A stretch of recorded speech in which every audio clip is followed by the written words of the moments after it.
Okay जी, good evening. Start करते हैं। तो कल हमने बेसिक देखा था। कुछ डाउट है जो कल डिस्कस किया था उसमें? अगर कुछ पूछना है अदरवाइज आगे कंटिन्यू करते हैं।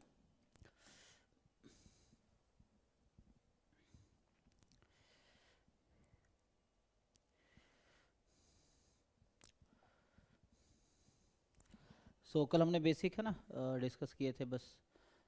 Random experiment, sample space, event है ना, सिग्मा फील्ड, फील्ड है ना, ये बेसिक एक आइडिया है। कुछ क्वेश्चंस इस पे तो बहुत ज़्यादा क्वेश्चंस है ना आते नहीं हैं एग्जाम में। मेनली जो अब कराऊंगा उस पे आएगा, वो तो बेसिक टर्मिनोलॉजीज हैं जो यूज़ होते हैं क्वेश्चंस में, है ना, जो टर्म्स हैं। तो अभी जैसे अगला डेफिनेशन तो लिखा ही था ना, तो जैसे मैं रिपीट कर रहा हूँ जस्ट, ये पहले भी लिखा चुका हूँ। Classical definition of probability.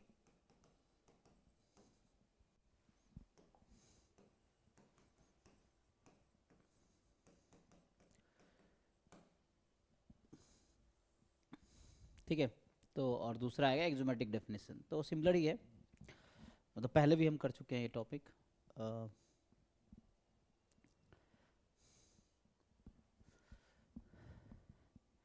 तो इसमें सिंपल है ना कि मान लो लेट ओमेगा या एस जो भी, ओमेगा बी सैम्पल स्पेस। अच्छा, एक वर्ड जो प्रोबेबिलिटी स्पेस यूज़ होता है ना जनरली, जो कल हम यूज़ कर रहे थे, ठीक है, आगे लिखूंगा। सो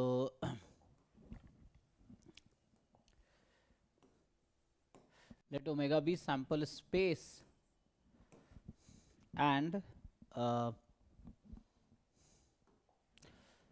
such that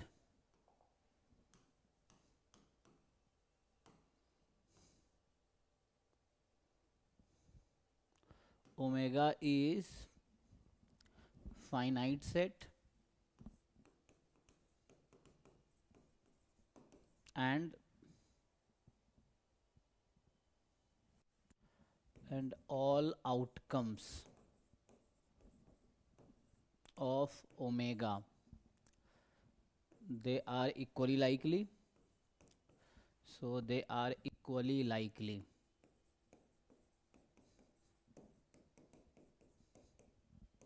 Equally likely है ना. So then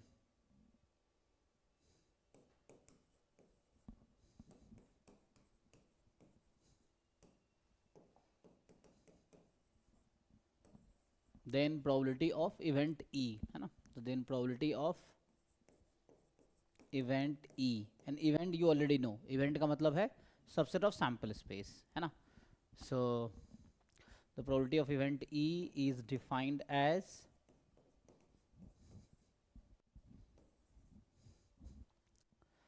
जो probability of E होगा, so number of favorable outcome to E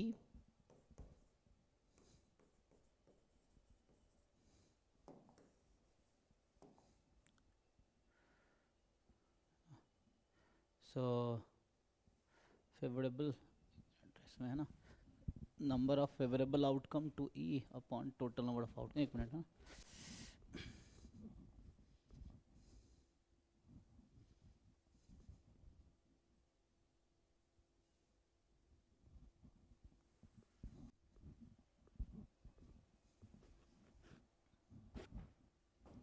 So outcome to E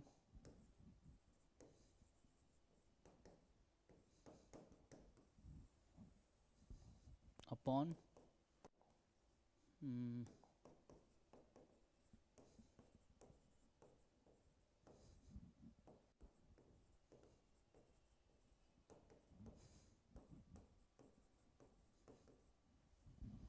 ये इतना एकदम ठीक है. तो ये तो आप जानते हैं ऑलरेडी, मतलब ये आ गया कि number of elements in E upon number of element in sample space. So ये डेफिनेशन है, इसका नाम है क्लासिकल डेफिनेशन. तो इसमें ना, मतलब मैंने जब पहले बताया कि रेस्ट्रिक्शन है. पहली रेस्ट्रिक्शन ये है कि फाइनाइट सेट होनी चाहिए सैम्पल स्पेस, और दूसरी रेस्ट्रिक्शन है कि आउटकम्स इक्वली लाइकली, तभी आप लगा पाएंगे है ना. सो बिफोर अप्लाइंग दिस आपको ये इंश्योर होना है कि ये फाइनाइट सेट है सैम्पल स्पेस और इसके सारे एलिमेंट इक्वली लाइकली है, तब कर पाएंगे। ठीक है, ये तो क्लासिकल डेफिनेशन है। एंड एक्सोमेटिक डेफिनेशन में हमने लिखा था, तो एक्सोमेटिक डेफिनेशन में क्या है, axiomatic definition of probability.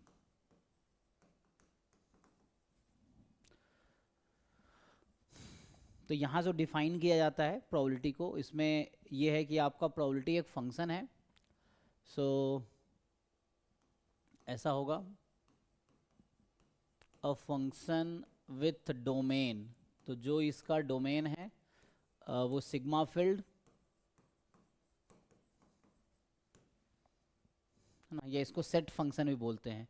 Set function क्या होता है कि वैसा फंक्शन जो सेट पे ऑपरेट होते हैं, क्योंकि प्रोबेबिलिटी हम इवेंट की निकालते हैं, इवेंट एक सेट है, तो आप कुछ बुक में देखेंगे ऐसा लिखा होगा कि अ सेट फंक्शन है ना।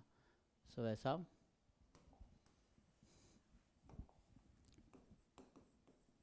a set function with domain sigma filled and codomain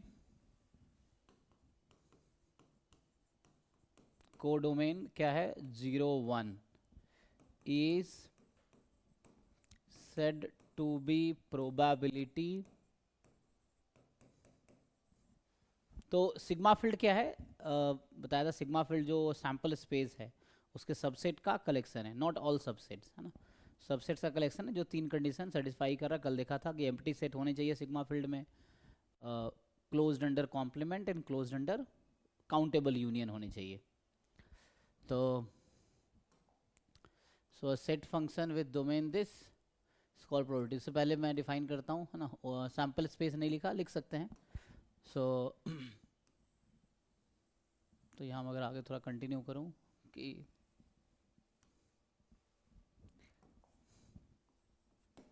late क्या लेना चाहोगे, मान लो जी मैं ले लेता हूँ, G be sigma field on sample space omega है ना, ये ले लेते हैं। So a set function this is called probability. तो इसका मतलब ये हुआ कि दैट इज प्रोबेबिलिटी एक फंक्शन होगा, इफ एंड ओनली इफ है ना, ये आगे लिख देता हूँ, इफ एंड ओनली इफ। तो जो पहली कंडीशन है ना, जो आपका फर्स्ट कंडीशन है,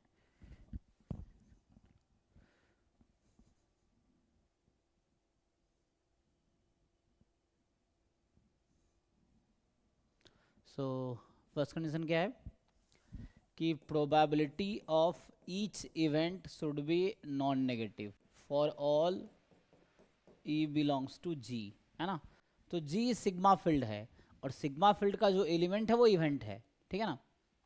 सो ऑब्वियसली आप, क्योंकि जी के अंदर क्या है, सबसेट्स ऑफ सैम्पल स्पेस है, सो ऑब्वियसली ई सबसेट होगा सैम्पल स्पेस का, इवेंट बोल रहे हैं ना, ये है। सो प्रोबेबिलिटी ऑफ इवेंट ई ऐसा होगा। दूसरी कंडीशन है कि प्रोबेबिलिटी ऑफ सैम्पल स्पेस 1 होगी, और सैम्पल स्पेस हमेशा सिग्मा फील्ड में बिलोंग करेगा है ना, क्योंकि डेफिनेशन का ही पार्ट है कि एम्प्टी सेट का कॉम्प्लीमेंट सिग्मा फील्ड होगा, तो बिलोंग तो करेगा ही। एंड जो तीसरी कंडीशन है, जो थर्ड कंडीशन है आपका कि, ठीक है ना, इसको तो लिख सकते हैं, तो ये 1 यहाँ 2। सो एंड जो थर्ड कंडीशन है कि late E1 E2 dot dot dot है ना, कितने भी हैं, they are pair wise disjoint event. मतलब देखो डॉट डॉट मतलब फाइनाइट हो तब भी ओके है, इन्फिनाइट तक अलाउड है, ठीक है ना। So E1 E2 dot dot they are pair wise disjoint event. तो डिसजॉइंट जानते हो आप लोग, पहले बताया था ना, डिसजॉइंट जो है इंटरसेक्शन 5 है ना event. So then probability of E1 union E2 union E3 dot dot dot, ये हो जाएगा probability of E1 plus probability of E2 and इस तरह से डॉट डॉट डॉट चलता रहेगा, ठीक है। तो ये है कि अगर डिसजॉइंट इवेंट्स हैं तो यूनियन की प्रोबेबिलिटी सम के इक्वल हो जाएगी। तो ये है आपका एक्सोमेटिक डेफिनेशन। कुछ डाउट है किसी को तो बताइए। तो यहाँ कहने का मतलब ये था कि प्रोबेबिलिटी एक फंक्शन है, सिग्मा फील्ड यहाँ जी लिया है तो G201 है ना, और पावर सेट पहले लिखाए होंगे, आप स्कूल डेज में देखेंगे जो 11th 12th की बुक है, तो वहाँ पे सिग्मा फील्ड की जगह power set of sample space लिया गया है ना। So power set of sample space is one of the sigma fields. तो एक पर्टिकुलर केस है जब कुछ नहीं है तो sigma field power set of sample space है। ओके जी, सो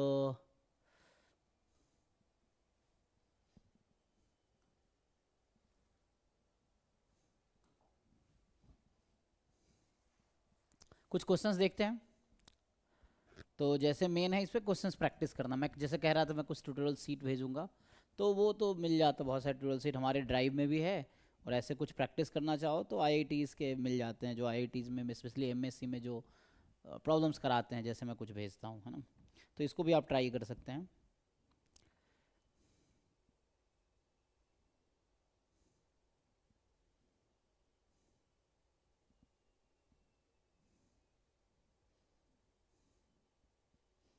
ऑनलाइन आजकल ना बहुत सारी चीज़ें अवेलेबल है, जैसे मैं कुछ आपको एग्जांपल के लिए भेजता हूँ। सो जैसे ये सब है, लेकिन थोड़े ज़्यादा थ्योरेटिकल हो जाएगा, बट ट्राई कर सकते हो, जो नहीं होगा छोड़ देना, उसमें क्या है। मतलब जैसे ये इनका लेवल थोड़ा ज़्यादा है, सो यू मे ट्राई, नहीं हो रहा कोई बात नहीं, उसको छोड़ दो। सब कुछ जानना ज़रूरी नहीं ना, आपके लेवल पे जानना ज़रूरी। जैसे ये है कि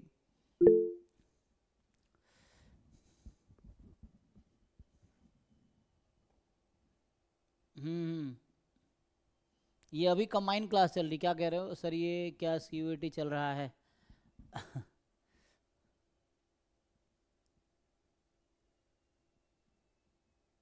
अलग नहीं है, सिलेबस में नहीं है, ये थोड़ा एडवांस होगा, बस सिलेबस में ये तो है। प्रोबेबिलिटी नहीं है सिलेबस में, चेक करो probability and descriptive statistics, descriptive statistics and probability. Probability में करा रहा हूँ, प्रोबेबिलिटी के बाद मैं सीयूईटी का बैच अलग कर दूंगा ये पढ़ाने के बाद, ठीक है ना। अलग नहीं है, सीयूईटी का सिलेबस देखो, डिस्क्रिप्टिव स्टैटिस्टिक्स एंड प्रोबेबिलिटी नहीं है, तो उसमें ये पार्ट आएगा, है ना, इसकी जरूरत पड़ेगी।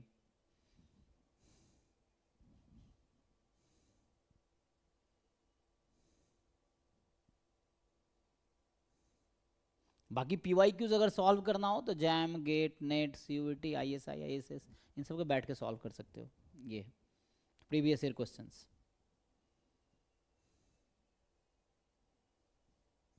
बाकी थोड़े लेवल इंप्रूव करना हो, so this type of problem sheet you can try.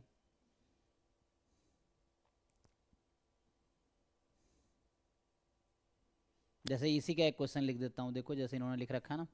तो यहाँ एक वर्ड में डिफाइन करना चाह रहा था, प्रोबेबिलिटी स्पेस है। देखो ग्रुप में मैंने एक प्रॉब्लम सीट भेजी है, सो ऐसे बहुत सारे प्रॉब्लम सीट हैं। तो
so this seats you can try, है ना।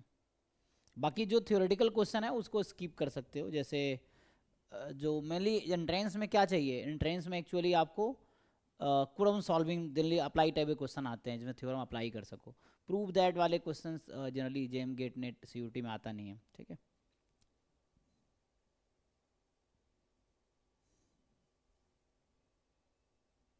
तो ये सब problem sheet you can try, ठीक है। तो सर हाँ जी, सर जैसे एनसीईआरटी में थे शो डैट और प्रूव डैट वाले क्वेश्चंस, तो मतलब जब वो सॉल्व कर रहे थे तो उसमें दिक्कत आ रही थी, लेकिन फिर रियलाइज हुआ कि वो तो आएंगे नहीं, फिर उनको सॉल्व नहीं करना चाहिए ना।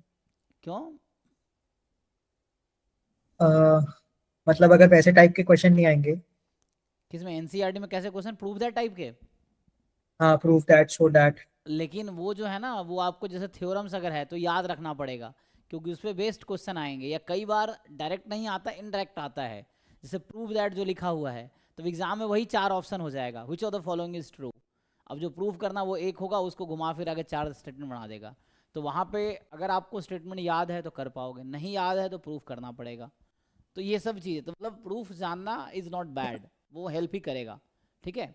तो इजी है, देख सकते हो, बहुत कॉम्प्लिकेटेड है, यू कैन स्किप। मतलब ये है कि जैसे बहुत सारे थ्योरेटिकल क्वेश्चंस आते हैं एमसीक्यू में भी ना, थ्योरीज होती हैं, तो वहाँ पे वो एक्सपेक्ट करते हैं कि थ्योरम आपको याद हो। अगर नहीं याद है, so if you know the proof तो यू कैन चेक। मान लो थ्योरम याद नहीं है, लेकिन यू अगर आपको प्रूफ करने की हैबिट है, सो यू कैन प्रूव कौन सा ऑप्शन ट्रू है कौन सा फॉल्स है, ऐसे क्वेश्चंस मिलेंगे, है ना। ये है। जी सर। हम्म। बाकी सीयूटी का लेवल उतना हाई नहीं है जो मैं करा रहा हूँ इतना, क्योंकि कंबाइंड क्लासेस है थोड़े हाई लेवल पे। सीयूटी का बहुत बेसिक लेवल है, ग्रेजुएशन ढंग से पढ़े हो तब भी अच्छा रैंक आ जाएगा, या अभी तैयारी कर रहे हो ठीक से पढ़ लोगे तब भी अच्छा रैंक आ जाएगा, ये है। तो जो मैं पढ़ा हूँ मतलब तुम अगर पेपर देखोगे सीयूटी का तो बहुत आसान पेपर आता है, ठीक है ना। लेकिन वही है कि ना, उसमें क्वेश्चन कितने 100 क्वेश्चन आते हैं टोटल, सॉरी 75 ना, अब 75 तुम्हारे एग्जाम में 75 आएंगे, 25 मैथ के 50 स्टैट्स के, ठीक है। सीयूटी वाले जो बच्चे हैं उनका। तो अभी बैच, अभी प्रोबेबिलिटी कराने के बाद मैं बैच अलग कर दूंगा, ताकि उसको मुझे जल्दी ख़त्म करना होगा ना, मार्च तक ख़त्म करना है, मतलब अभी फरवरी उसमें ख़त्म करना होगा, इसलिए मैं सीयूटी का बैच अलग टाइम कर दूंगा अभी। तो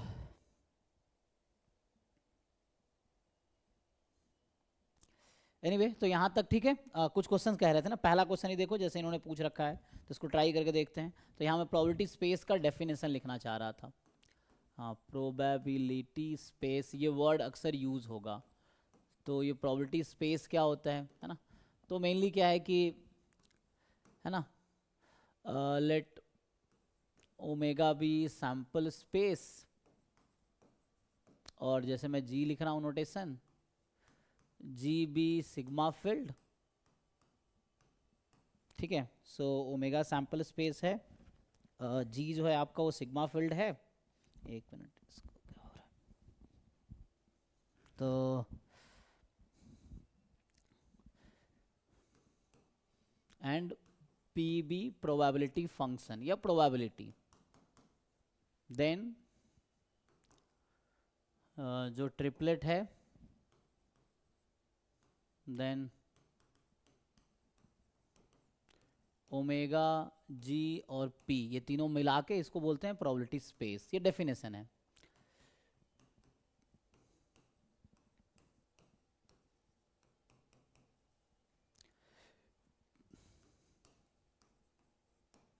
ठीक है, सो this is called probability space, इसको प्रोबेबिलिटी स्पेस बोलते हैं।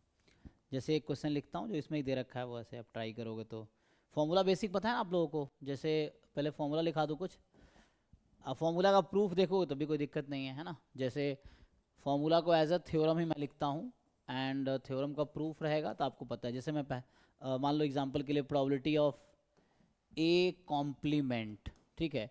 तो ये आप भी जानते होंगे, प्रोबेबिलिटी ऑफ 1 माइनस ए, यहाँ इवेंट है, सो आप ई लिखना चाहो ई भी लिख सकते हो। अब सेट ए लिखो या सेट ई लिखो, नो प्रॉब्लम। तो probability of E complement 1 minus probability of E. अब जैसे ये फॉर्मूला है, लेकिन मतलब आपको याद है, इट्स फाइन, बट मान लो प्रूफ अभी एग्जाम में नहीं आएगा, but you should know proof कि कैसे हो रहा है, उससे आपको पता चल जाएगा ना। सो हाँ जी हाँ जी, डिस्क्रिप्टिव स्टैटिस्टिक्स बाद में कराएंगे जो CUET वाले बच्चे हैं। अच्छा, डिस्क्रिप्टिव तो अब CUET में भी है, गेट में भी है, नेट में भी है ना। गेट में नहीं है, जैम में है। CUET जैम में आ गया है। डिस्क्रिप्टिव स्टैटिस्टिक्स की बात कर रहा हूँ, सॉरी। डिस्क्रिप्टिव स्टैटिस्टिक्स जो है वो CUET में है, जैम में है और नेट में है, गेट में नहीं है, ठीक है ना। तो वो हम अलग से हाँ भी कराएंगे। So probability of E complement 1 minus probability of E, ठीक है। और भी जो फॉर्मूला आप जानते हो जनरली, जैसे probability of A union B, तो ये प्रूव कर सकते हो ना। और आप चाहो तो मैं प्रूव भी कर सकता हूँ, आप कहोगे तो। लेकिन क्या है, हर थ्योरम को प्रूव करेंगे तो बहुत टाइम, वो कॉलेज जैसा पढ़ाई हो जाएगी तो बहुत टाइम लगेगा और तो बहुत थ्योरेटिकल हो जाएगा। हमें मेनली एंट्रेंस निकालना है, तो मेन फॉर्मूला याद रखना है, डेफिनेशन थ्योरम्स याद रखने हैं एंड क्वेश्चन ज़्यादा से ज़्यादा सॉल्व करने हैं, ये है, ठीक है। ऐसे बहुत सारे फॉर्मूले हैं जो आप ऑलरेडी जानते हो, जैसे a माइनस बी, तो इसी को हम a माइनस बी को ही हम लोग a इंटरसेक्शन b कॉम्प्लीमेंट लिखते हैं। और इसका जो फॉर्मूला है probability of a minus probability of a intersection b, ठीक है। सो ये सब कुछ फॉर्मूले हैं, ऐसे बहुत सारे फॉर्मूले हैं जो लिखेंगे आगे। इनइक्वालिटीज़ हैं, इसको लिखेंगे,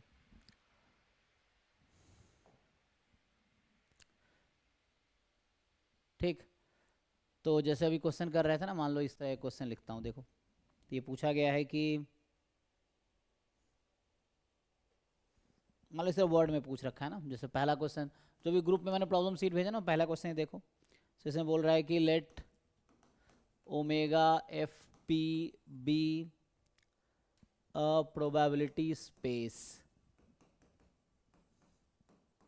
ठीक है। And A and B are events, है ना, are two events with probability of A 0.2, probability of B 0.4 and probability of A intersection B, ये आपको दे रखा है 0.1, है ना। सो ये जो मैं प्रॉब्लम सीट भेजा हूँ आपको दिख रहा होगा, नीरज मिश्रा प्रोफेसर हैं IIT कानपुर में। तो ये MSc स्टैटिस्टिक्स फर्स्ट सेमेस्टर का प्रॉब्लम सीट है, ठीक है। तो मतलब ये जो नीरज मिश्रा सर है ना, ये मेरे सुपरवाइज़र के सुपरवाइज़र है। मैंने नितिन गुप्ता सर के अंडर PhD किया है, जो कि IIT खड़गपुर में है, तो उनके ये सुपरवाइज़र हैं, है ना। मतलब मेरे सुपरवाइज़र ने इनके अंडर PhD किया हुआ है। सो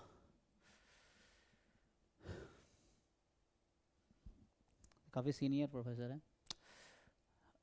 तो यहाँ पे क्या है, हमें पूछा गया है देन,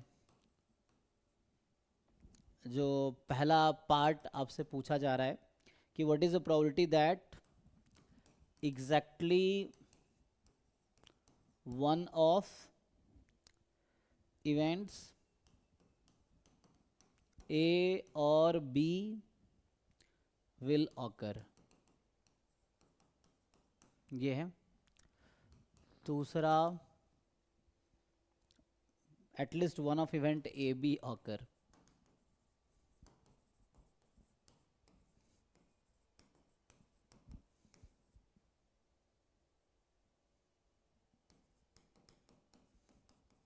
ठीक है। जो तीसरा पार्ट आपसे पूछा गया है, सो यही ऑब्जेक्टिव होगा, तो ऑप्शन इक्वल टू दिया होगा, आपको चेक करना है ट्रू या फॉल्स, है ना। तीसरा पार्ट में क्या पूछा है, none of probability of none of A and B will occur, ठीक है। जरा बताइए इन तीनों का आंसर निकाल पाएंगे। तो ये बहुत बेसिक क्वेश्चन है, ये आपको 11th-12th के NCERT में भी इस तरह क्वेश्चन आपको मिलेंगे, है वहाँ पे, है ना। तो आंसर बताइए क्विकली, क्लास 11th-12th लेवल का क्वेश्चन है ये। चूंकि ये कोर्स यहीं से स्टार्ट होता है, तो प्रोबेबिलिटी कोर्स किसी भी लेवल पे पढ़ोगे, स्टार्ट यहीं से होगा, बेसिक लेवल से, देन ग्रेजुअली लेवल इंक्रीज होगा।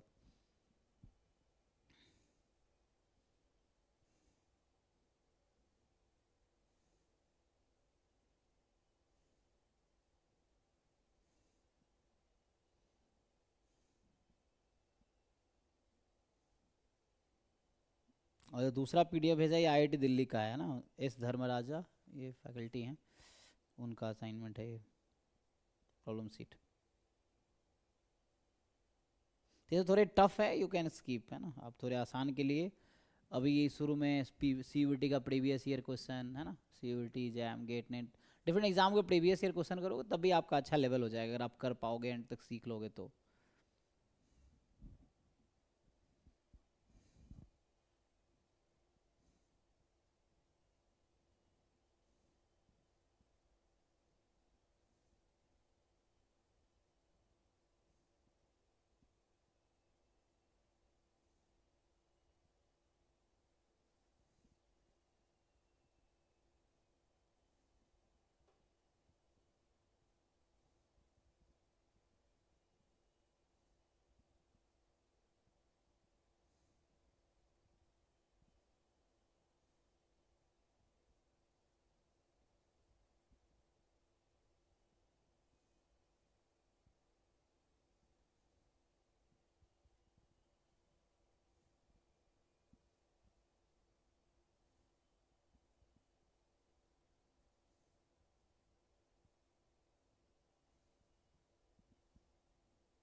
आ गया ना सबका आंसर, तो सॉल्व तो करने की जरूरत नहीं ना मुझे, ठीक है।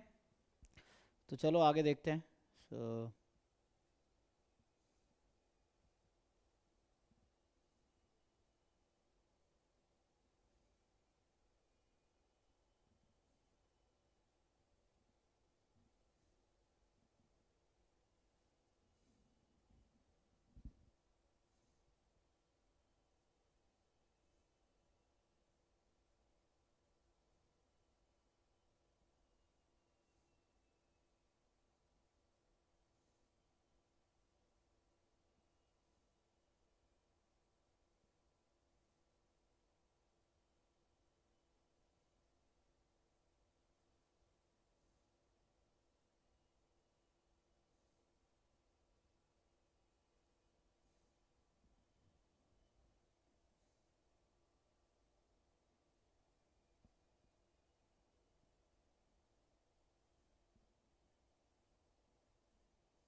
नेक्स्ट क्वेश्चन लिखे तो,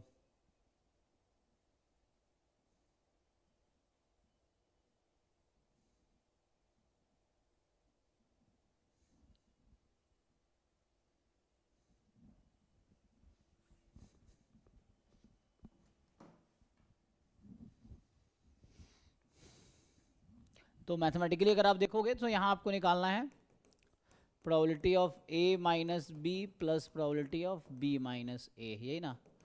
यहाँ निकालने हैं probability of A union B, और यहाँ आपको फाइंड करना है A complement intersection B complement, यही है। None of A B occurs, so neither A nor B occur. So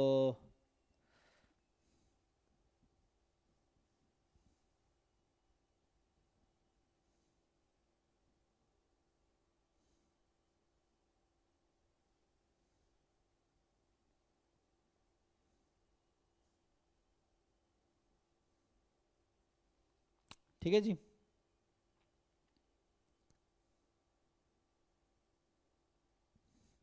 बाकी अगर प्रॉपर्टीज़ लिखोगे तो बहुत सारी प्रॉपर्टीज़ है ना, जैसे मैं थ्योरम लिख रहा था तो उसी को मैं कंटिन्यू करता हूँ कि जैसे प्रोबेबिलिटी ऑफ एम्प्टी सेट, मान लो 0 होता है, अगर कहीं ज़रूरत पड़ी प्रूव करने की, यू कैन प्रूव, तुम है ना।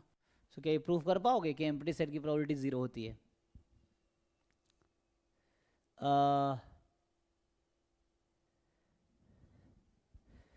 हाँ हाँ वही बात है, इट्स द सेम थिंग। ये जो है ना, इसी को हम लिखते हैं probability of A intersection B complement and B intersection A complement. ये लिखना और ये लिखना बराबर है, ठीक है। Even A minus B is same as A intersection B complement, ठीक है ना। जैसे आप वेन डायग्राम बनाओगे तो वेन डायग्राम में ये ए इवेंट है, ये बी इवेंट है, तो ये वाला पार्ट जो है ना, this is A minus B, so this part is A minus B, जिसको आप कह रहे हो A intersection B complement, both are same, ठीक है। ओके ना, तो ये सब 11 12 के एनसीईआरटी आपने किया होगा, तो क्या होगा, same thing. So you write this और you write this, they are same thing ना, नोटेशन, ये दोनों सेट इक्वल है। आगे ऐसे बहुत सारी है ना जो मैं कहता हूँ प्रॉपर्टीज हैं। सो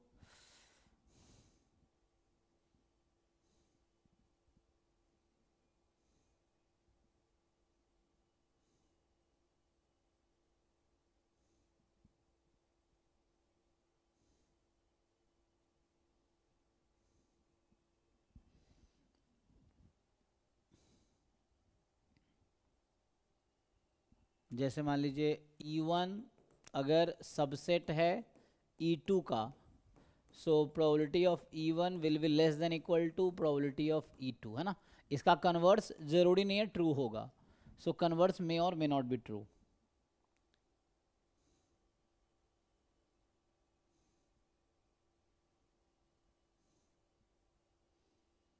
फिर जैसे बहुत सारे ऐसे थ्योरम्स हैं कि इफ़, और यही सब एग्जाम में ऑप्शन बन के आ जाता है, जो थ्योरम्स है ना, कि थ्योरम का स्टेटमेंट है वही ऑप्शन रहता है। तो आपको कई बार जो थ्योरेटिकल क्वेश्चन थ्योरम के स्टेटमेंट होते हैं, उसी को उल्टा करके लिख देगा, है ना, वैसा करके थोड़े ट्विस्ट करके लिख देगा, तो आपको समझना है कि वो स्टेटमेंट ट्रू है या फॉल्स। जैसे मान लीजिए इस तरह के ये सब एग्जाम में ऑप्शन हो सकता है। अगर ऐसा लिख दिया कि दिस इम्प्लाइज दिस, तो फॉल्स है, दिस इम्प्लाइज दिस ट्रू है, तो वैसे। और अगर लिखूं जैसे कुछ रिजल्ट्स, जैसे मान लीजिए कि प्रोबेबिलिटी ऑफ इवेंट ए 0 है एंड प्रोबेबिलिटी ऑफ बी जो है, एंड बी सबसेट है ए का, सो प्रोबेबिलिटी ऑफ बी भी 0 होगा, राइट। फिर और लिखे, मान लीजिए प्रोबेबिलिटी ऑफ इवेंट बी 1 है एंड, या मान लो प्रोबेबिलिटी ऑफ ए 1 है, लेट से यहाँ से ये जैसे उसमें लिखा था वैसे ही लिख सकते हैं कि प्रोबेबिलिटी ऑफ बी मान लो 1 है एंड बी सबसेट है ए का, तो ये ऑब्वियस है कि ए की प्रोबेबिलिटी भी 1 होगी, ठीक है। अच्छा, जैसे अब ये है कि जैसे मैं रिमार्क, ये पहले भी शायद लिख चुका हूँ मैं, कि जैसे मान लो प्रोबेबिलिटी ऑफ इवेंट ए 1 है, देन मैं कह रहा हूँ ए मे और may not B sample space, ये नहीं कि ए सैम्पल स्पेस के इक्वल है, हो भी सकता है but it is not necessarily true, ठीक है ना। सो ए मे और मे नॉट बी, मे और may not B sample space, जरूरी नहीं ए सैम्पल स्पेस ही है, सैम्पल स्पेस के अलावा भी इवेंट्स हैं जिसकी प्रोबेबिलिटी 1 हो सकती है, that is not a sample space and still probability can be 1, ठीक है। या वैसे जैसे मान लो प्रोबेबिलिटी है दूसरा में कि अगर ए इवेंट की प्रोबेबिलिटी 0 है, देन ए मे और may not be empty set, may और may not be empty set, ऐसा है, ठीक है।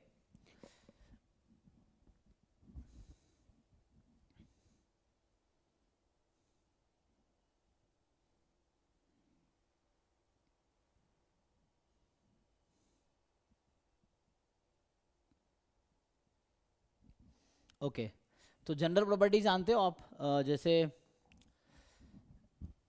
जो ये एडिशन रूल है, या इसको बोलते हैं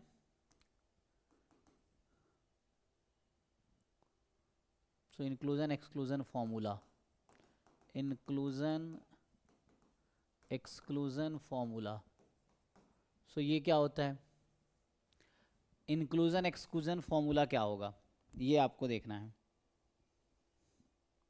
तो जो यूनियन वाला फॉर्मूला था ना, उसी का जनरलाइज्ड फॉर्म है कि लाइक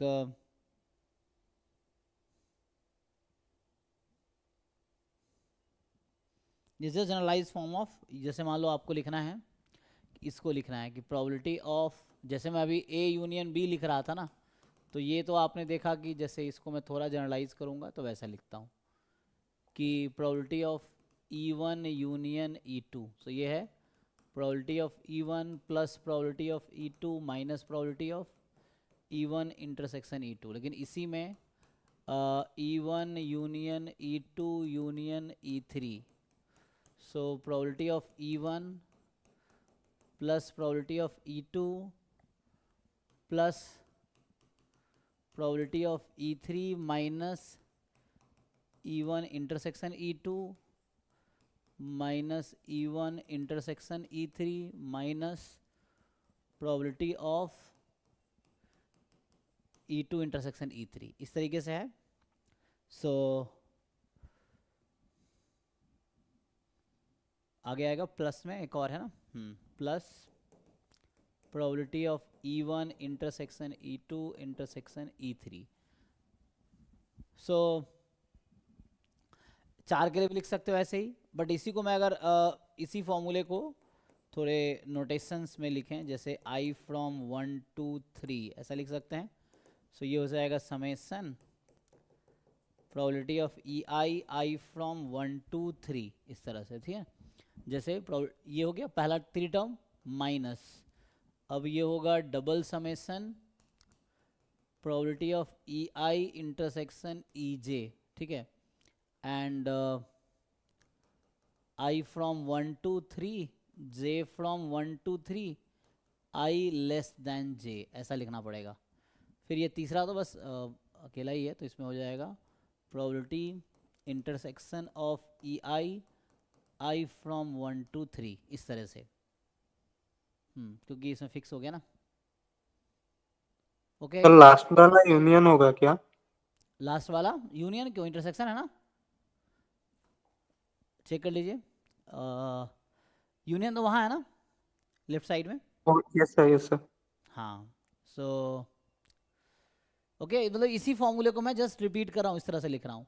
अब इंक्लूजन में क्या होता है कि आपको 100 इवेंट्स हैं, उसके यूनियन की प्रोबेबिलिटी निकालनी, तो कैसे लिखोगे।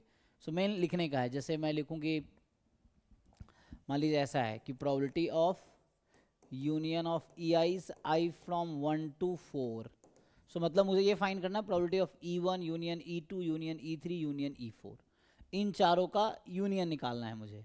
तो हम क्या लिख सकते हैं, तो ये हो जाएगा summation probability of I from 1 to 4 minus double summation probability of I intersection EJ I from 1 to 4 J from 1 to 4 I less than J, फिर आगे प्लस साइन तो ऑल्टरनेटिव रहता है ना, सो ये आएगा ट्रिपल समेसन प्रोबेबिलिटी ऑफ, यहाँ से EI intersection EJ intersection EK, ठीक है, ऐसा हो जाएगा। And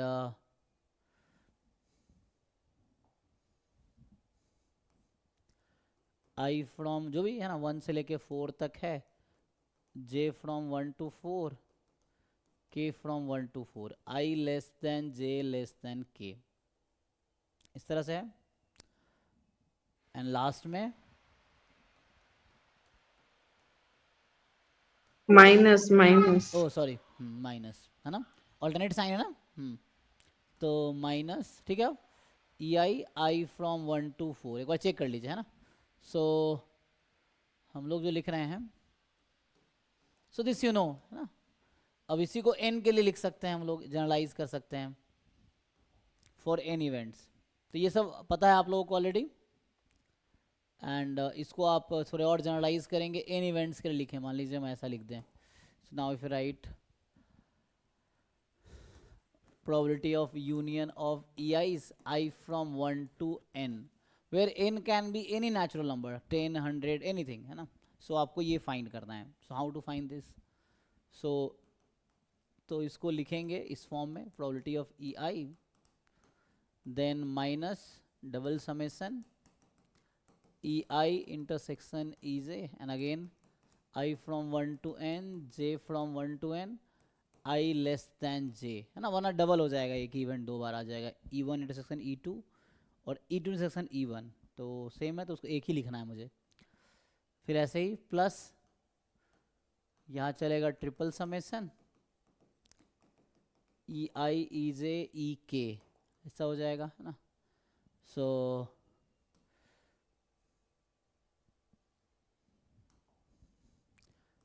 E i intersection E J intersection E के, ठीक है. So i from 1 to n j from 1 to n and k from 1 to n i less than j less than k, ऐसा हो जाएगा. एंड आगे फिर चलता रहेगा minus dot dot dot. Last में लास्ट टर्म क्या होंगे, तो लास्ट टर्म में कौन सा साइन आएगा, तो वो n पे डिपेंड करेगा, है ना. जैसे अभी हम लोग लिख रहे थे कि 2 के लिए लिखा तो लास्ट में माइनस था, 3 के लिए प्लस था लास्ट में, 4 के लिए तो लास्ट में माइनस था, ठीक. सो इसके अकॉर्डिंग, तो इसके अकॉर्डिंग क्या होगा, -1 की पावर n-1, अगर इवन है तो माइनस आएगा, ऑड है तो प्लस आएगा, ऐसा. And probability of intersection of E eyes I from 1 to n. तो इस तरीके से हम फॉर्मूला इसका लिख सकते हैं. सो ये इसी मेनली फॉर्मूले का नाम है inclusion exclusion principle, and this work for all n belongs to natural number, ठीक है.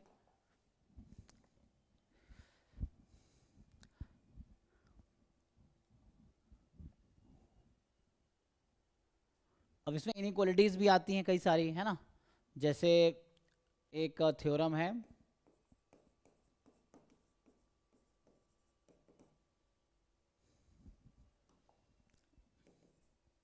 इनइक्वालिटी, तो इस पे भी एग्जाम में ऑप्शंस रहते हैं जनरली कि आप ट्रू फॉल्स में स्पेस लें, जैसे 4 ऑप्शन है, अब आपको चेक करना है. तो ये क्या कहता है, तो ये एक्चुअली बाउंड बताता है ना. तो इसके अकॉर्डिंग क्या है कि जो प्रोबेबिलिटी आपने अभी लिखा है union of E eyes I from 1 to n that will be less than equal to the first term, probability of ei from 1 to n, मतलब probability of union of ei's is less than equal to summation of probability of ei's. so probability of e1 union e2 union e3 up to en, इसकी probability less होगी इससे. तो ये upper bound हो गया इस quantity का. और ऐसे ही इसका लोअर बाउंड क्या होगा, सो दिस इनइक्वालिटी सेज कि इसका जो लोअर बाउंड है ये पहला 2 टर्म है, तो मतलब ये अकेला टर्म इससे ज़्यादा है, लेकिन 2 टर्म साथ में ले लोगे तो कम हो जाएगी. सो मतलब summation probability of E I from 1 to n minus double summation probability of E i intersection E J. So i from 1 to n j from 1 to n and I less than j. तो इस तरीके से तो ये inequality है. तो इसको अगर हम वो पर्टिकुलरली लिख सकते हैं, n को मान लो 3 कर दिया तो आपको समझ आएगा, 2 कर दो पहले. So when we put n is equal to 2 तो क्या बनेगा, ये देखिए,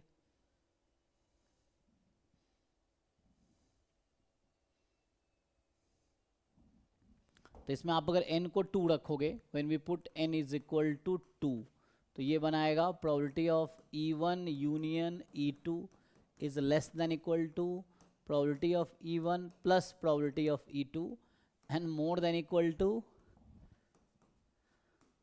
probability of e1 plus probability of, ये ना कैसा है.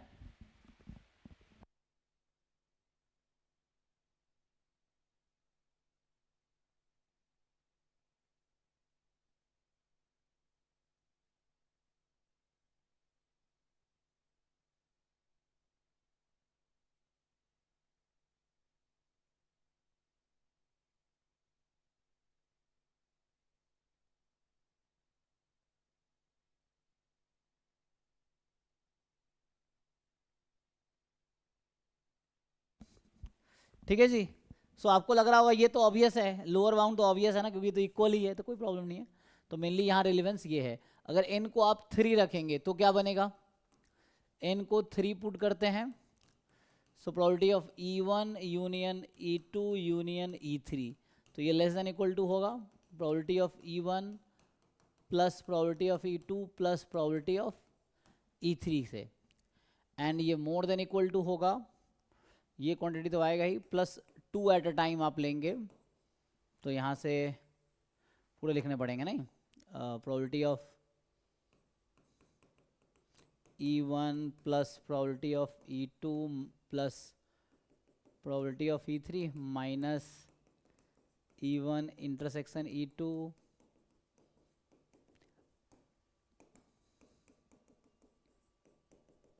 इस तरह से, ये पूरा एक नंबर है, तो ये क्वांटिटी इससे ज़्यादा है, and so on you can write, है ना।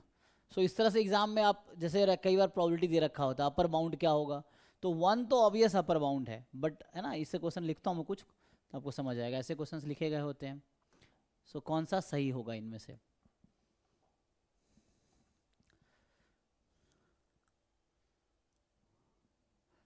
ठीक है। सो ऐसे बहुत सारी इनइक्वालिटीज़ हैं, जैसे एक और लिखें तो ये यूनियन के लिए हो गया। इंटरसेक्शन के लिए क्या होता है, तो इंटरसेक्शन के लिए आप लिखेंगे so probability of E1 intersection E2 that will be more than equal to 1 minus probability of E1 complement minus probability of E2 complement.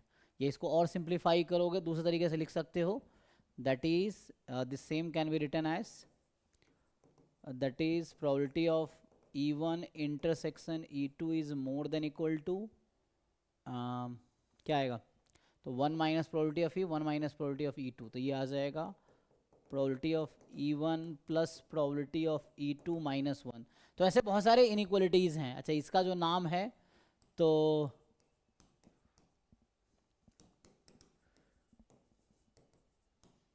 इसका नाम है ना, सो ये मिल जाएगा आपको,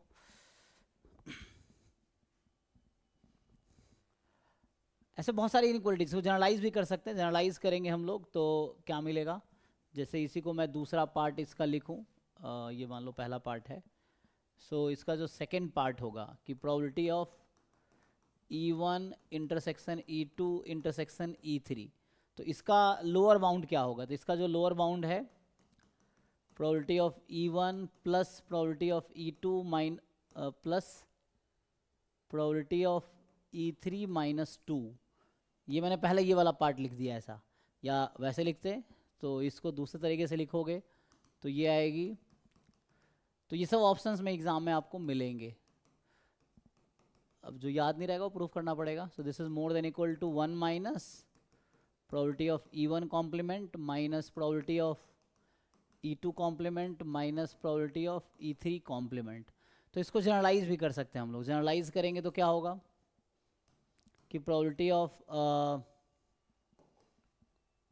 intersection of I from 1 to n, तो ये हो गया E1 intersection E2 intersection E3 up to En, and that will be more than equal to 1 minus summation probability of EI complement and I from 1 to n, वही लिख रहा था पहले भी, ये वाला हो गया।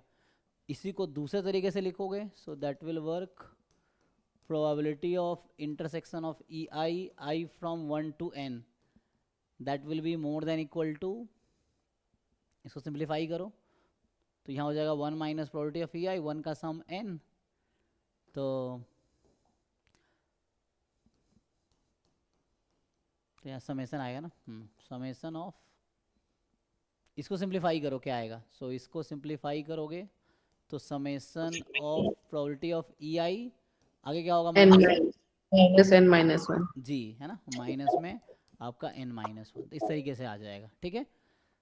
सो और भी हैं, जैसे आप मान लीजिए मैं अगर वैसे लिखूं और थ्योरम, जैसे ये सब बेसिक इनइक्वालिटीज़ हैं, वैसे बहुत सारी इनइक्वालिटी, कोई लिमिट नहीं है, बट मैं कुछ लिख देता हूं जो एग्ज़ाम में जनरली पूछे जाते हैं, कि जैसे probability of E intersection F, या अभी जो E1 E2 लिख रहे थे उसके अकॉर्डिंग लिख देता हूँ। So E1 intersection E2 will be less than equal to less than equal to minimum of probability of E1 comma probability of E2, ये है। तो ये भी एक अपर है ना। तो अच्छा, ये अपर बाउंड था, ये लोअर बाउंड था। एक minute, this was a lower bound है ना इंटरसेक्शन की, और ये अपर बाउंड है, ठीक है। ये अपर बाउंड वैसे ही और लिखेंगे। So probability of E1 union E2, तो ये होगा मोर देन इक्वल टू होगा ना ये, तो more than equal to maximum of probability of E1 comma probability of E2। अब क्वेश्चन ये है कि ये सब अगर आप प्रूफ आप लिखोगे तो या आपको ज़्यादा समझ आएगा कि हाउ टू प्रूफ या कैसे आया, तो ये सब सोच सकते हो, नहीं तो हम प्रूफ भी कर सकते हैं, आसान है, ठीक है ना। बट इंडिविजुअली ये क्वांटिटी इससे ज़्यादा है, ये कम है, this is less than this, है ना, क्योंकि सबसेट है। यहाँ ये इससे ज़्यादा है, ये इससे ज़्यादा है, तो दोनों का मैक्सिमम भी ज़्यादा होगा। तो लॉजिकली आप समझ सकते हो कैसे बना है थ्योरम, ठीक है। सो यहाँ तक कोई दिक्कत बताइए। और इसके पहले वाली स्लाइड पे एक इंटरसेक्शन वाला थ्योरम था। जी जी, आ, जो सेकंड नंबर पे लिखा है सर आपने ऊपर, हाँ ये वाला। सबसे ऊपर। हाँ सर, ये -2 जो लिखा है वो कैसा है? n को 3 रखिए, तो आप अगर इसको इसके इक्वल प्रूफ कर देंगे तो प्रूफ हो जाएगा। अब मैं इससे करता हूं, तो 1 minus probability of E1 complement को क्या लिख सकते हैं, इसको हम क्या लिख सकते हैं, sorry probability of E1 complement को क्या लिख सकते हैं, 1 माइनस प्रोबेबिलिटी ऑफ E1 है ना, हाँ इसको हाँ 1 minus probability of E2, 1 minus probability of E3, इसको सिंप्लीफाई कीजिए, ये आ जाएगा। तो आप ये पहले याद रखिए, है ना। ओके। तो 2 यहां से आ जाएगा।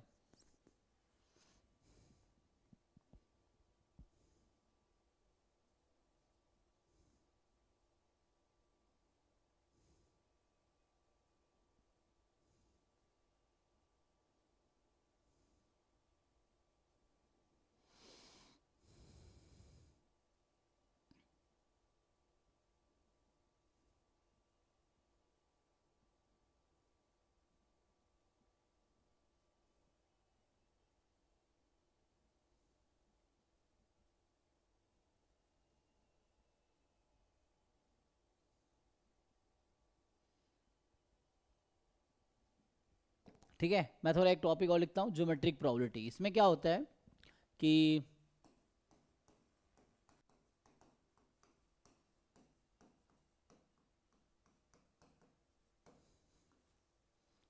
इसमें मेनली मान लीजिए कोई जो सैम्पल स्पेस है, कोई ज्योमेट्रिक फिगर को रिप्रेजेंट कर रहा है, काइंड ऑफ स्क्वायर हो सकता है, या मान लो ट्रायंगल है, या क्यूब है, क्यूबॉइड है, स्फेयर है, इस तरह से उसको रिप्रेजेंट कर रहा है, मतलब सैम्पल स्पेस।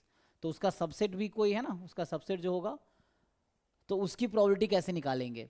तो उस केस में क्या है, डिपेंड करता है डायमेंशन क्या है इसका, ठीक है। सो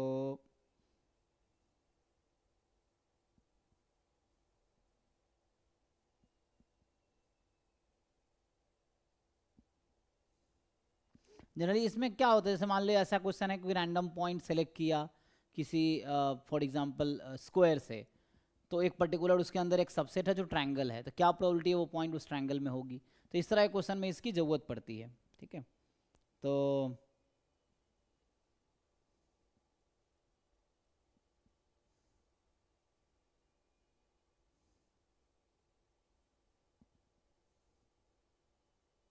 मान लो ऐसा है कि यहाँ पे है कि लेट ओमेगा बी अ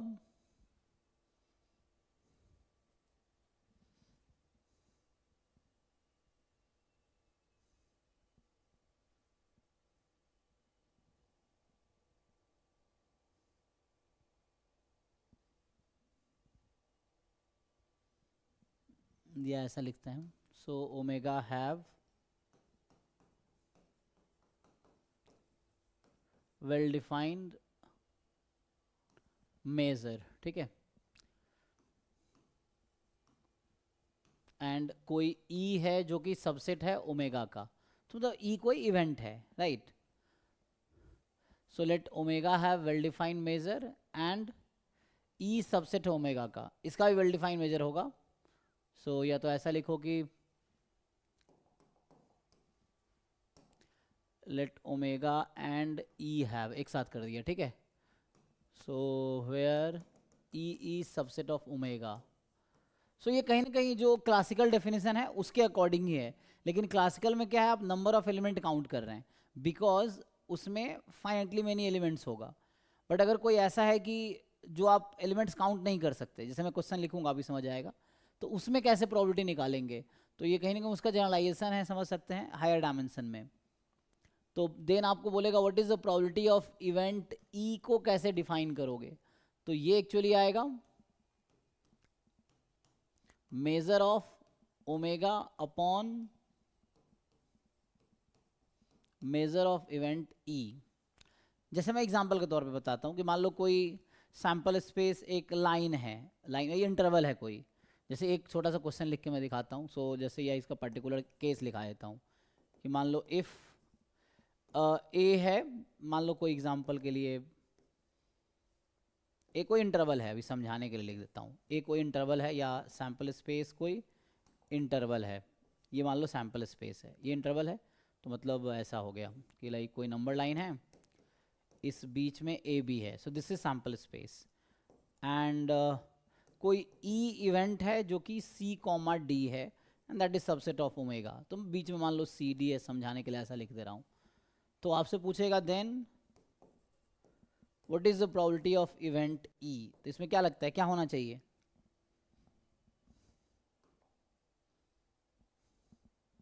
मतलब वन डायमेंशनल है। सो कोई बताओ जिनको समझ आ रहा है। So what is the probability of event E according to this. Sir length लेंगे क्या इसमें? हाँ, सो वन डायमेंशनल है तो लेंथ लिया जाएगा मेजर। सो वन डायमेंशनल जो भी ज्योमेट्री फॉर्म्स में लेंथ, जैसे लाइन है तो लेंथ होगा, टू डायमेंशनल फिगर है तो एरिया उसका मेजर रहेगा, थ्री डायमेंशनल फिगर है उसका वॉल्यूम मेजर रहेगा। तो उसके अकॉर्डिंग तो यहाँ पे लेंथ हो जाएगा कि लेंथ ऑफ, सो जो मेजर है लेंथ ऑफ ओमेगा अपॉन, उल्टा लिख दिया, लेंथ ऑफ, यहाँ भी उल्टा लिख दिया मैंने, सो ई अपॉन ओमेगा ना, सैंपल स्पेस डिनोमिनेटर में आएगा ना। So length of E upon length of omega, तो ई का लेंथ कितना है बताओ, ई इवेंट का लेंथ कितना है, CD कैसे निकालते हैं इंटरवल का लेंथ, D माइनस C। हाँ नहीं, so it's a right end minus left end है ना। So D minus sorry C and length of omega it's a B minus A, ठीक है ओके यहाँ तक। अच्छा मैं दूसरा इवेंट लूँ, चलो मान लो इसका नाम E1 रख देते हैं, तो ये E1 हो गया। अब मैं दूसरा इवेंट E2 लेता हूँ, open interval A B, so what will be probability of E2 ये बताओ। मैं एक तीसरा इवेंट E3 लेता हूँ, E3 है सिंगलटन सेट मान लो A, so probability of E3 क्या होगा, ठीक है बताइए आप लोग। So what do you think according to this formula, इसी का कंटिन्यू कर रहा हूँ मैं, तो क्या होगा, ये तो एक एग्जांपल काइंड ऑफ समझो। Second वाला 1, हम्म third वाला will be B minus A. Third वाला 1 upon B minus A. इस लाइन का इसका लेंथ कितना है, एक सिंगलटन सेट का Zero. लेंथ कितना है, Point ना 1 point.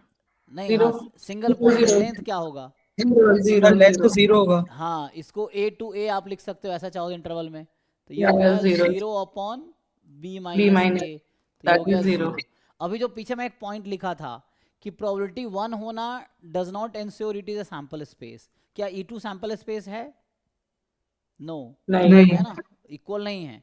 सो यहाँ पे आप देख सकते हो कि मैं ये कहना चाह रहा हूँ but E2 is not equal to sample space. अब यहाँ देखो प्रोबेबिलिटी ऑफ E3 तो 0 आ गया है, बट E3 क्या E3 एम्प्टी सेट है, नहीं, तो E3 हालांकि सिंगलटन सेट है स्टिल प्रोबेबिलिटी 0 है। So depends on probability measure कि क्या मेजर है यहाँ पे, है ना, उसके अकॉर्डिंग। तो ये सिंगलटन सेट की प्रोबेबिलिटी 0, इवन मैं 2 पॉइंट लेता तब भी 0 होता।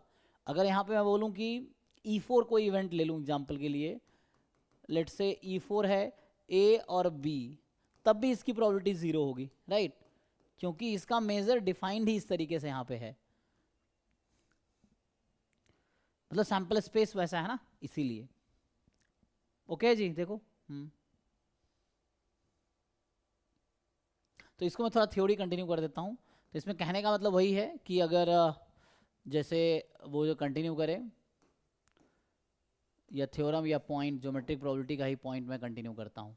तो ये तो मैं एक्चुअली एग्जाम्पल में कन्वर्ट कर दिया इसको। तो ये एक एग्जाम्पल हो गया है ना, जस्ट एक एग्जाम्पल के थ्रू हमने समझाने की कोशिश की है। सो जैसे मैं दूसरा लिखूँ इसमें कि मान लीजिए if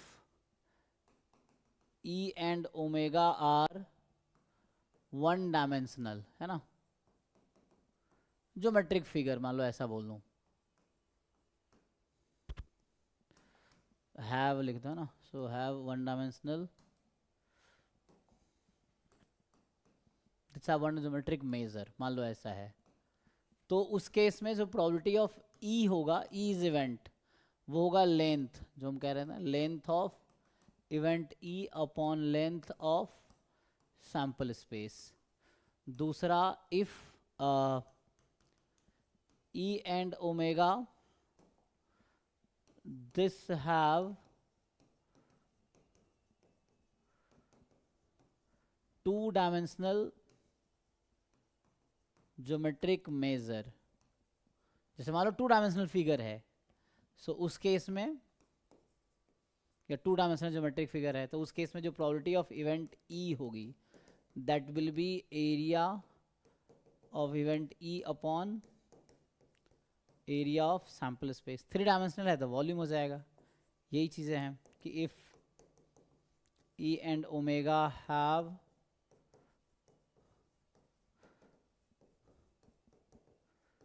three-dimensional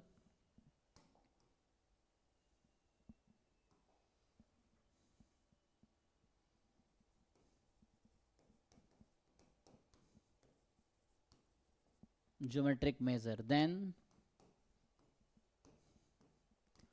probability of E जो होगा वॉल्यूम, या 3-डायमेंशनल फिगर लिख सकता हूं मैं, so volume of this upon volume of this. So इस काइंड ऑफ, जैसे एक छोटा सा एग्जांपल लेता हूं मैं, देखो। ओके यहाँ तक? सर हाँ। सब पिछली वाली स्लाइड पे 1 मिनट E4 का 1 मिनट दिखाना हम्म। सर। इसमें E4 में सर ये करली ब्रेसेस में आपने A, B दे रखा है, तो इसकी लेंथ कैसे निकालेंगे? हाँ, ये तो दो सिंगलटन सेट का यूनियन हो गया ना, singleton A union singleton B. तो ठीक है सर। ठीक है हाँ ना? तो लेंथ 0, लेंथ 0, तो 0, इसका भी लेंथ 0, इसका भी लेंथ 0। ठीक है। इवन मैं इस एग्जांपल में आपको बताऊं कि मान लो मैं E5 ले लेता हूं, set of natural numbers between A and B, A और बी के बीच का सारे रैशनल नंबर ले लो। इवन मैं चलो थोड़ा सा और इसको एक्सटेंड करता हूं, देखो कि अगर मैं आपको ये बोलूं कि मान लो E5 इवेंट लिया, all rational numbers between A and B, तो ये सबसेट होगा ए एंड बी का, सैंपल स्पेस सबसेट होगा ना। स्टिल इसकी प्रोबेबिलिटी अगर आपसे पूछा जाए E5 की, कितनी आएगी जी? E5 है, ये नोटेशन क्या बताना चाह रहा है?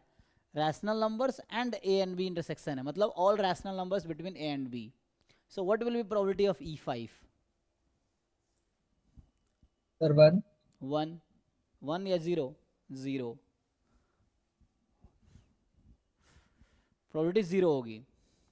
You know why? अब क्वेश्चन है क्यों? बिकॉज Q कौन सा टाइप का सेट है? ये Q जो है सेट ऑफ रैशनल नंबर, क्या है, काउंटेबल है या अनकाउंटेबल है? अनकाउंटेबल है। नहीं, रेशनल नंबर काउंटेबल है। सो इंटरवल नहीं है इसीलिए। हाँ, रेशनल नंबर काउंटेबल है। रेशनल और काउंटेबल कहने का मतलब ये है कि रेशनल नंबर्स को ना आप ऑर्डर में लिख सकते हो चाहो तो, जैसे Q1 अपॉन, है ना, जैसे P1 अपॉन Q1 एक हुआ, दूसरा P2 upon Q2, P3 upon Q3, P4 upon Q4, P upon Q लिखते हैं रैशनल नंबर्स को। सो वी कैन लेवल इट, एंड ये नेचुरल नंबर जैसा ना 1 2 3 4 5 6, वैसे ही आप रैशनल नंबर्स को लेवल कर सकते हो 1 2 3 4 5 6। So that will be a countable set, and countable set की प्रोबेबिलिटी यहाँ 0 होगी, बिकॉज ये अनकाउंटेबल सैंपल स्पेस है। ठीक है, जबकि मैं यहाँ लिख देता E6 अगर मैं ले लूँ set of irrational number intersection A B, irrational number uncountable होता है, तो यहाँ से E6 की जो प्रोबेबिलिटी आएगी वो 1 आएगी, क्योंकि E5 की 0 है इसीलिए। और ये भी सैम्पल स्पेस नहीं है, still it is not a sample space. ये क्या बताना, E6 क्या है, E6 है event of all irrational numbers between A and B।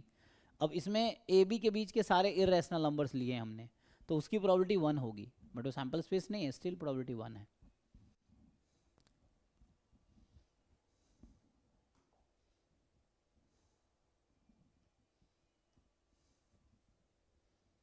Okay चलिए तो आगे बढ़ते हैं। तो इस पर एक क्वेश्चन लिख देता हूँ इसके अकॉर्डिंग, इस पे जैसे मान लीजिए पहला क्वेश्चन कि let omega be a unit sphere, है ना, सेंटर्ड एट ओरिजिन, है ना, centred at origin. Then question आपसे ये पूछा जा रहा है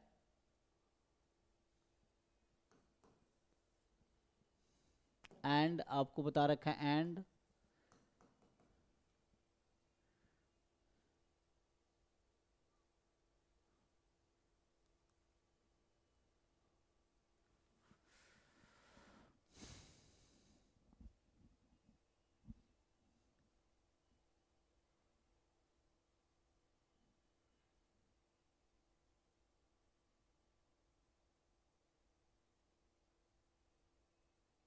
यूनिट स्पेयर समझ आता है आप लोगों को ना। तो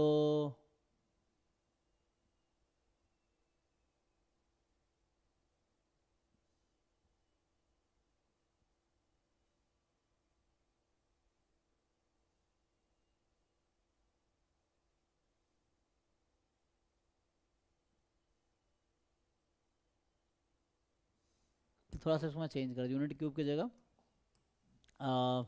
omega be a sphere centred at origin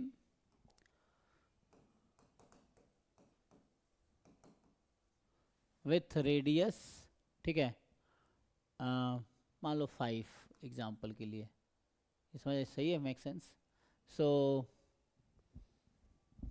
sphere है जिसका रेडियस 5 है और ओरिजिन सेंटर्ड है, and E B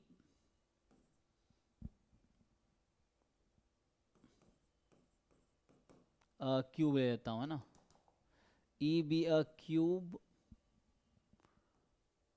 unit cube, ठीक है, so be a unit cube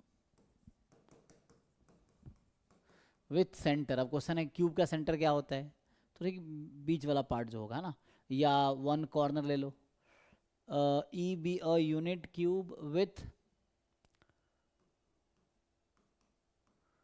one corner या विथ कॉर्नर्स, कैसे लिखूँ इसको, है ना,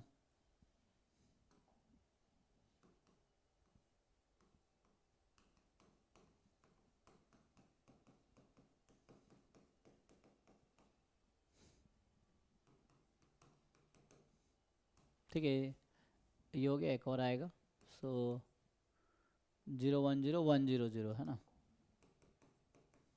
इस तरह से है, मान लो ये कॉर्नर साइन के।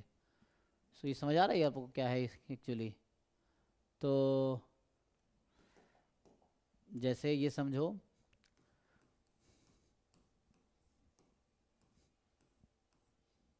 ये है ना, तो कहने का मतलब है कि जैसे ये है, ये एक्स एक्सिस है मान लो, ये वाई एक्सिस है और ये जेड एक्सिस है समझने के लिए।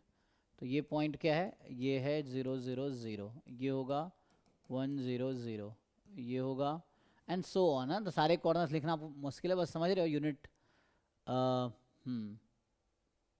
तो इसका इक्वेशन भी हम लिख सकते हैं सीधा सीधा,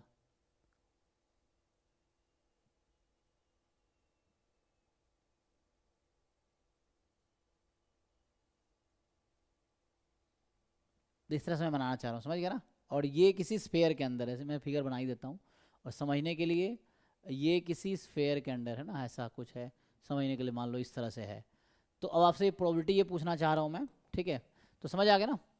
या तो ऐसा लिख दूं unit cube inside the sphere, चलो ऐसे लिख देते हैं समझने के लिए, यूनिट क्यूब इनसाइड स्फेयर। तो ये सबसेट हो गया, इनसाइड स्फेयर लिखने से ही सबसेट हो गया।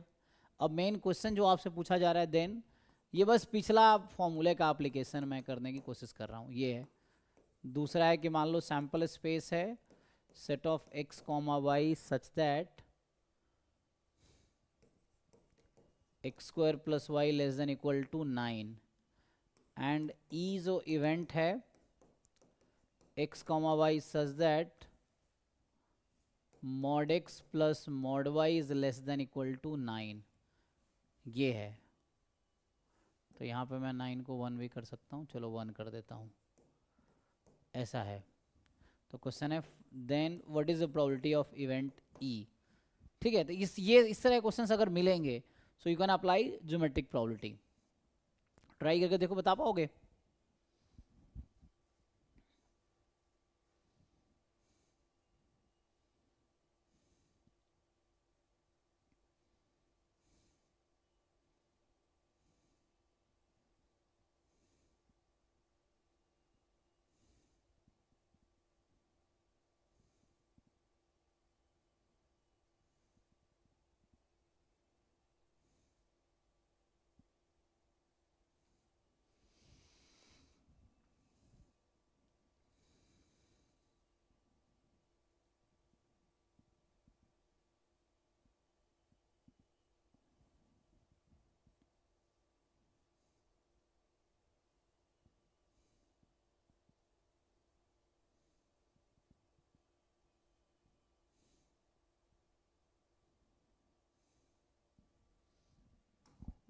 बोलो भाई।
ठीक है,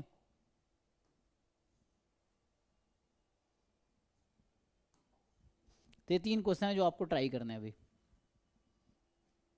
ये ज्योमेट्रिक प्रोबेबिलिटी पे बेस्ड है।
सर लास्ट वाला क्वेश्चन, अच्छा लास्ट वाला क्वेश्चन, सर दिख पॉजिटिव उसके बाद नहीं सर, वही स्लाइड था। अच्छा ये अच्छा पढ़ दूं, ओके ओके। ये कह रहा है 2 points are randomly selected from interval 0 1, then find the probability that positive difference between them is less than 1/3। Positive difference उनके बीच का लेस देन 1/3 होगा, ठीक है ना। Positive difference between them is less than 1/3, ठीक है। ये होने की क्या प्रोबेबिलिटी है?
होगा जी। लास्ट वन 1/2 1/3, ठीक है ना। ट्राई करके देखो तो मैं सॉल्व कर देता हूँ। तो आज यहीं ख़त्म करेंगे इसको सॉल्व करके, तो नेक्स्ट क्लास से आगे कंटिन्यू करूँगा। तो कल से मैं CUT का बैच अलग कर देता हूँ, क्योंकि CUT वालों के लिए थोड़ा लेवल ज़्यादा हो रहा होगा तो इतनी ज़रूरत है नहीं CUT लेवल में, तो उनको जल्दी ख़त्म भी करना है। तो जनवरी ख़त्म हो गया है, तो बेसिक ठीक हो गया होगा। तो पूरा फरवरी और मार्च है ना, 2 ढाई महीने में सिलेबस भी ख़त्म करना है। तो 2 ढाई महीने बहुत हो गया, पूरा फरवरी एंड मार्च है ना, 2 मंथ सिलेबस, मॉक टेस्ट, ये सब ठीक है। कल से CUT का बैच अलग होगा, बाकी इन लोगों का अलग रहेगा।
कर पाओगे?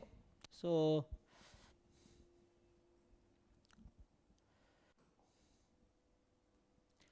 फर्स्ट वन तो इजी है ना. फर्स्ट वन में क्या करना है, वॉल्यूम का रेशियो लेना है आपको. Just take the ratio of the volume. तो यहाँ पे जो पहले का आंसर होगा,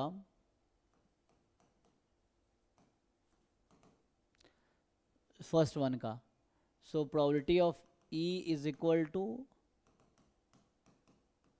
volume of E upon volume of omega. ठीक है, तो volume of E upon volume होगा, ये निकाल लोगे. तो ई मतलब इवेंट मैंने लिया था, स्फेयर के अंदर कोई यूनिट क्यूब है, तो यूनिट क्यूब का क्या मतलब हुआ, वॉल्यूम इसका 1 ही होगा. यूनिट मतलब 1 होता है ना, तो यूनिट क्यूब मतलब लेंथ 1 है, तो वॉल्यूम भी 1 होगा. और क्या लिखा है, ओमेगा हमने स्फेयर सेंटर्ड एट ओरिजिन 0 0 0 उसका सेंटर है, एंड रेडियस 5 है. तो वॉल्यूम ऑफ स्फेयर क्या होता था, 4/3 पाई आर क्यूब, ऐसा कुछ. सो ये आ जाएगा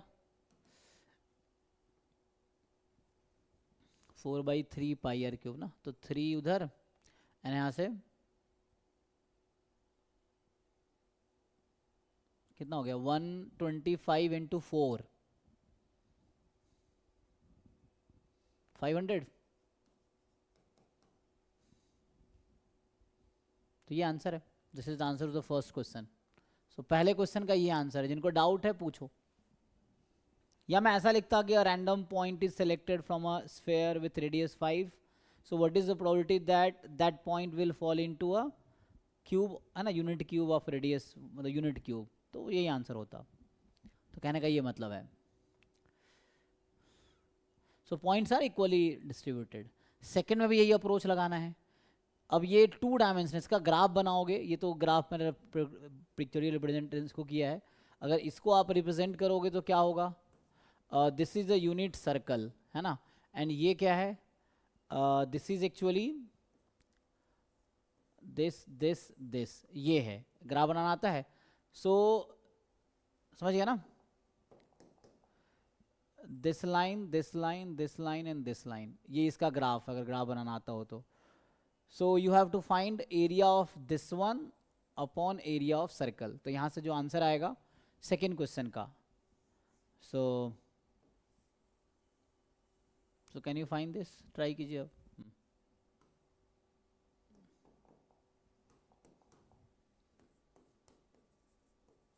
सेकेंड क्वेश्चन का सॉल्यूशन क्या है, probability of E is area of E upon area of omega. ठीक है, so area of E, event E का एरिया. ठीक है, सो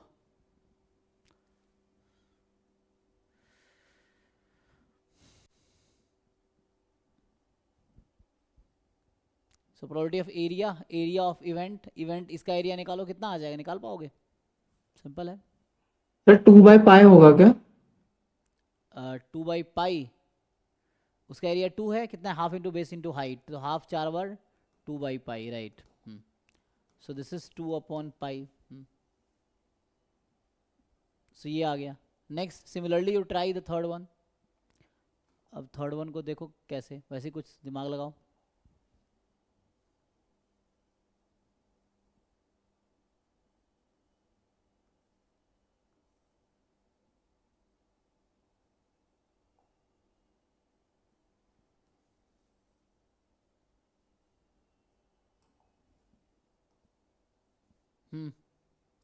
सो मैंने 2 क्वेश्चन कर दिए, थर्ड आपको करना है. हाँ, लास्ट क्वेश्चन 2/3, 1/3 ना, लेस देन 1/3. ठीक है जी, अभी क्लियर है सब.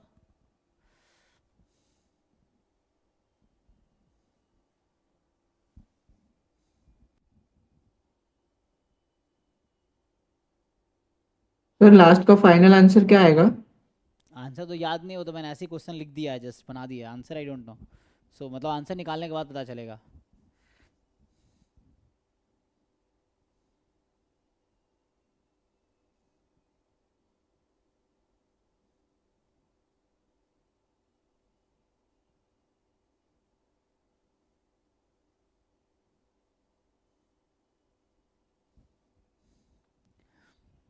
Sir ji. Sir second question में जो हमारा एरिया ऑफ ओमेगा है वो हमारा 4 पाई r² होगा, राइट?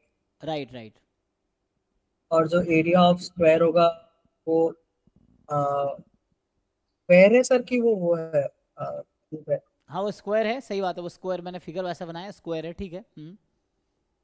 तो a² हो जाएगा या फिर हम उसको r² ले सकते हैं। तो इसके अंदर 4 ट्रायंगल्स है ना, आप देख सकते हो स्क्वायर के अंदर 4 ट्रायंगल है और इक्वल एरिया का है। सो एक ट्रायंगल का एरिया निकाल लो, 4 टाइम कर दो, उससे भी हो जाएगा, जैसे आपको ठीक लगता है ना।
हुआ कि नहीं?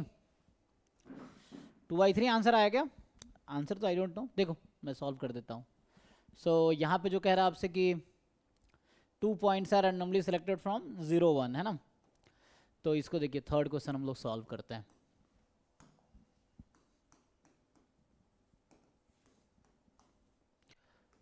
सो 0 से 1 में आपने 2 पॉइंट रैंडमली सेलेक्ट कर लिया. सो लेट से x and y. So let x and y are 2 randomly selected point.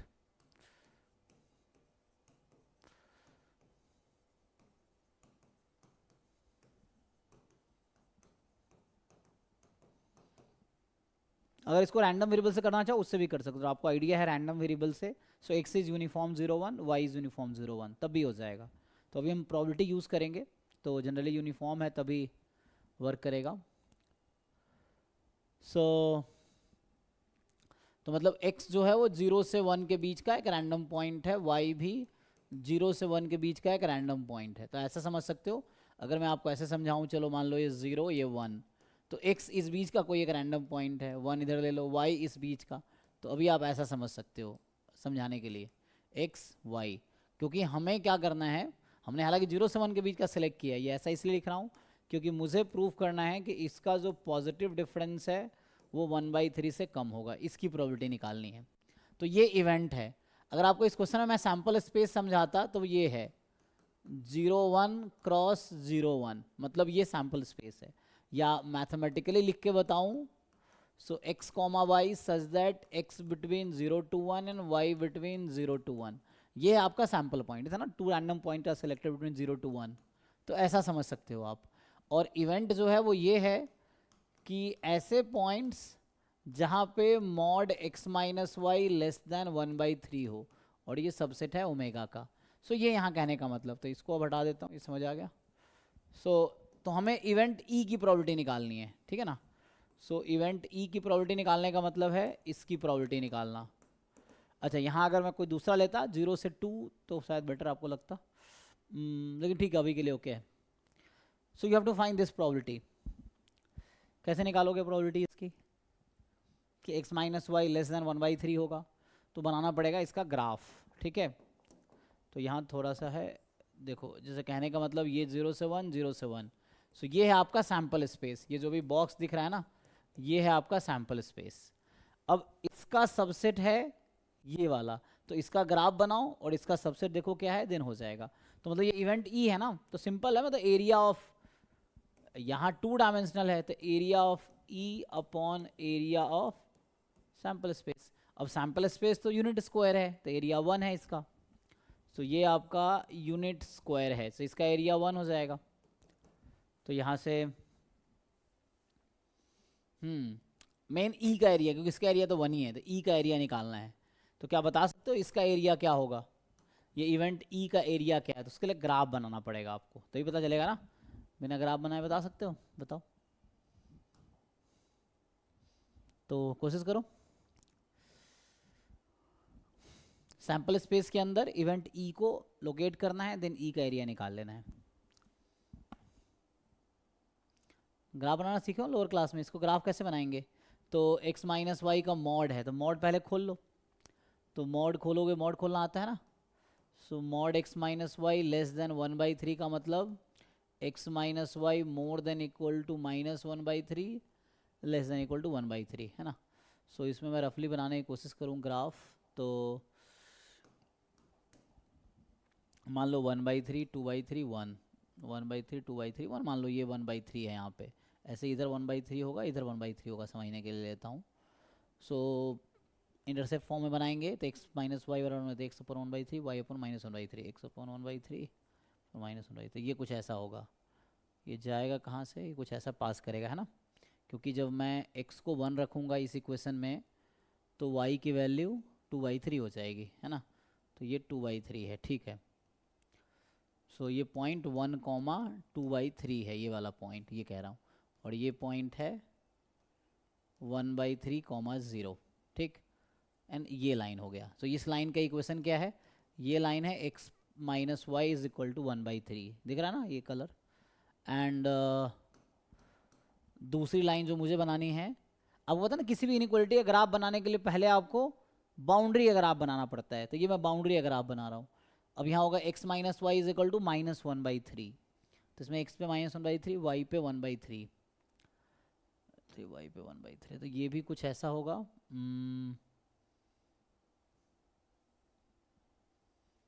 तो ये लाइन है, पैरेलल ही होगा। तो ये है x माइनस वाई बराबर, अभी 11 12 मतलब लोअर क्लास पढ़ के आया ना, आई नो यू कैसे ये ग्राफ बनाने पता है ना आप सबको, ये चीज़ें हैं। अब यहाँ से क्या है कि मुझे इस बीच का लेना है, तो x minus Y more than 1/3, more than minus, I think ये बीच का ही आएगा ना। सो ये वाला जो पोर्शन है उसका आपको एरिया निकालना है। ये जो मैं सेट कर रहा हूँ इसका आपको एरिया निकालना है। सो ये वाला इवेंट E है जो मैंने अभी सेट किया है, ठीक है जी। So this is event E, बताओ भाई। सो इवेंट E मिल गया आपको, this is event E। So हो जाएगा। अब एरिया ऑफ E निकाल पाएंगे। तो टोटल एरिया में से क्या करते हैं, ये दो जो ट्रायंगल साइड में दिख रहा है उसको हटा देते हैं। तो ये लेंथ कितना है, ये 1/3 का 2/3, ये 2/3, और इतना ही इधर ही होगा। तो कहने का मतलब ये हो गया, डिनोमिनेटर तो 1 × 1 है। अब न्यूमरेटर टोटल में से, टोटल एरिया 1 है, उसमें से 2 टाइम्स, क्योंकि दो ट्रायंगल है। अब एक ट्रायंगल का एरिया लगाओ, तो हाफ इंटू, ये दोनों को जोड़ दोगे तो स्क्वायर हो जाएगा। जैसे तुम्हें समझ आ रहा वैसे करो। इस ट्रायंगल का एरिया निकालो, डबल कर दो, घटा दो 1 में से। समझो क्या कर रहा हूँ मैं, इस ट्रायंगल का एरिया निकालूंगा, डबल कर रहा हूँ, तो इन दोनों ट्रायंगल का एरिया आ गया। अब टोटल 1 है एरिया स्क्वायर का, तो उसमें तो माइनस कर दिया हमने, तो बचेगा जो सेट है। So half into base into height, half into base है 2/3 और हाइट भी है 2/3, तो फाइनली ये कैंसिल हो जाएगा। तो बचा 1 - 4/9, तो 5/9 इज द आंसर। देखो जी, अब इनको डाउट है पूछो, ये थर्ड क्वेश्चन का आंसर है।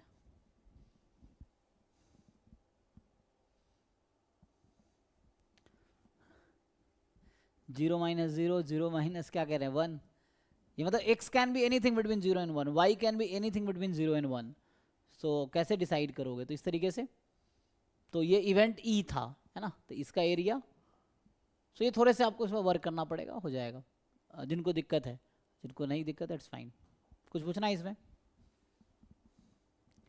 तो अभी बेसिक हमने अभी क्या डिस्कस किया आज, classical definition, axiomatic definition, geometric probability. Question इसमें बहुत सारे, मैं प्रॉब्लम सीट आपको शेयर कर देता हूँ।